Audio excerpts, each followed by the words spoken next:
आज पार्सल देते देते ऐसी जगह पहुंच गए जहां रोड ही खत्म हो गया। अस्सलाम वालेकुम एवरीवन, ये व्लॉग दो दोस्तों की मेहनत और सब्र की कहानी है। आज सुबह ऑफिस पहुंचने के बाद देखा तो अरबाज को भी पार्सल देने थे। उसको पार्सल देने के बाद हमने अपने पार्सल स्कैन करना स्टार्ट कर दिया। पार्सल स्कैन करने के बाद हमने अपने पार्सल बैग में सेट किए और पार्सल स्कूटी पे लोड करने के बाद हम निकल गए सीधे अपने रूट की तरफ। पहला पार्सल पास में ही देना था हैदर भाई को। हैदर भाई को पार्सल देने के बाद हम निकल गए नेक्स्ट लोकेशन पे। आज हमारे साथ आबिद भाई भी आए थे। इन्हें बोला कि मुझे भी देखना है कि डिलीवरी का काम कैसे होता है। यहाँ पार्सल देने के बाद हमने दूसरे कस्टमर को कॉल किया, उन्हें रिक्वेस्ट की कि आज हमारे घर पे कोई नहीं है तो आप घर के अंदर पार्सल ड्रॉप कर दो।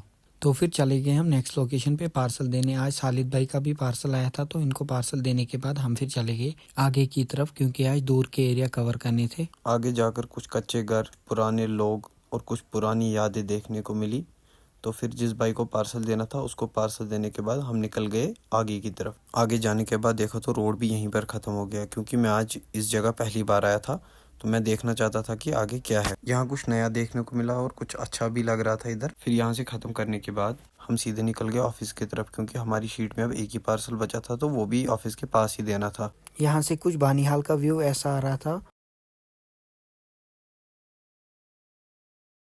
फिर हम पहुंच गए मार्केट में। काफी ज्यादा भूख भी लगी थी तो हम चले गए सीधे दानिश भाई के पास राजमा और फुलके खाने। यहाँ से खाने के बाद हम निकल गए सीधे ऑफिस की तरफ, क्योंकि जुबैर भाई को भी पार्सल एक देना था। ये पार्सल देने के बाद हम फिर पहुंचे सीधे ऑफिस। तो आज थे हमारे पास 55 पार्सल, उसमें से हमारे 36 डिलीवर हुए। तो आप हमें बता देना आज हमने कितना कमाया। कमेंट सेक्शन में पिन होगा, एक पार्सल का कितना मिलता है। इसी के साथ करते इस व्लॉग को यहीं पे खत्म। उम्मीद है आपको ये व्लॉग पसंद आए। मिलते हैं कल एक नए इंटरेस्टिंग व्लॉग के साथ।